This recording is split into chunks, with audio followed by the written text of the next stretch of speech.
Você já percebeu que estamos num tempo de muitas informações, muitas vozes, muitos ruídos, muitas mensagens e muitas verdades, que eu boto entre aspas essas verdades, porque agora vem até a história de que cada um pode ter a sua própria verdade? Eu quero te fazer um alerta hoje. Nem tudo que parece espiritual vem de Deus. Hoje nós estamos lendo o capítulo 13 do livro de Deuteronômio. E esse capítulo vai nos ensinar a como não cair nessas falsas verdades, nessas mentiras, ou num nome mais bonito, fake news do Evangelho. Mentiras essas que muitas vezes distorcem a palavra do Senhor e afastam as pessoas da verdade, daquilo que Deus tem como propósito, tem como plano para a sua vida. E aí fica a pergunta: como é que eu consigo permanecer na verdade? Como é que eu consigo caminhar segundo os propósitos do Senhor? Em Deuteronômio capítulo 13, Deus já nos alertava sobre tudo isso. Mas esta palavra que está lá em Deuteronômio também é extremamente atual. Afinal de contas, o próprio Jesus fala que também precisamos tomar cuidado com os falsos profetas. Vamos ler Deuteronômio capítulo 13, versículo 4, que diz assim: sigam as leis do Senhor nosso Deus, temam a Deus, obedeçam aos seus mandamentos e deem atenção a tudo que ele diz. Adorem somente a Deus e fiquem ligados com ele. Eu estou usando a versão na nova tradução na linguagem de hoje da Sociedade Bíblica do Brasil. E é tão interessante essa última porção do texto. Fique ligado com Deus, esteja ligado com ele, não perca a sua sintonia com o Senhor. O alerta continua até hoje. O próprio Jesus, quando está falando sobre falsos profetas, no Evangelho de Mateus, no capítulo 7, verso 15, Jesus diz: cuidado com os falsos profetas. Ainda em Mateus, capítulo 24, no versículo 11, Jesus afirma: muitos falsos profetas aparecerão.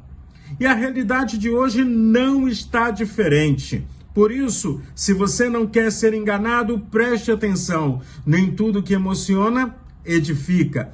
Nem tudo que viraliza vem de Deus. Nem toda mensagem bonitinha é verdadeira. Nós temos, então, que saber como discernir a palavra do Senhor. Não é pela popularidade, não é pela emoção, não é pela aparência espiritual. O critério está firmado na palavra de Deus. Tanto que o apóstolo João, na sua primeira carta, no capítulo 4, versículo 1, nos ensina o seguinte: meus queridos amigos, não acreditem em todos que dizem que têm o Espírito de Deus. Põe à prova essas pessoas para saber se o Espírito que elas têm vem mesmo de Deus, pois muitos falsos profetas já se espalharam por toda parte. São quase 2000 anos e os falsos profetas continuam se espalhando. Por isso, ponha tudo à prova na palavra de Deus. Melhor, 1 Tessalonicenses capítulo 5, verso 21, o apóstolo Paulo ensina aquela igreja e a mim e a você. Ele diz assim: examine tudo e fique com o que é bom. E aí, quando a gente vai caminhando pela palavra do Senhor, o capítulo 13 também nos mostra que quando há fidelidade, há crescimento espiritual e há crescimento numérico. A igreja do Senhor Jesus Cristo, a congregação do Senhor, precisa continuar crescendo. Não tem essa. O mais importante é a qualidade do que a quantidade. Se tiver qualidade, a quantidade vai estar crescendo.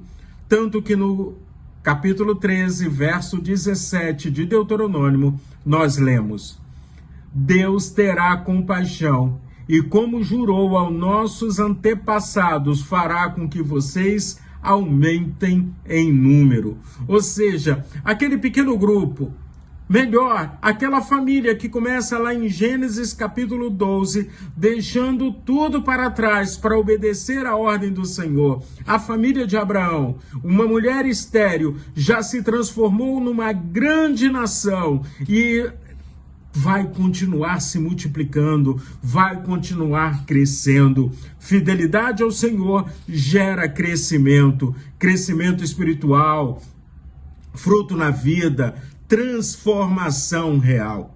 Jesus, ensinando aos seus discípulos sobre a videira, ele se coloca como a videira verdadeira. E no Evangelho de João, capítulo 15, verso 5, Jesus diz: eu sou a videira e vocês são os ramos. Quem está unido comigo e eu com ele, esse dá muito fruto, porque sem mim vocês não podem fazer nada. É com Cristo, eu caminho com Cristo, a obra é do Senhor, e é Ele que me dá a vitória. Como eu aplico todas essas informações do capítulo 13 de Deuteronômio e de toda a palavra do Senhor? Primeiro, excesso de informação sem verdade atrapalha a minha intimidade com Deus. E o nosso maior desafio hoje é filtrar as informações para estar caminhando de forma saudável com o Senhor.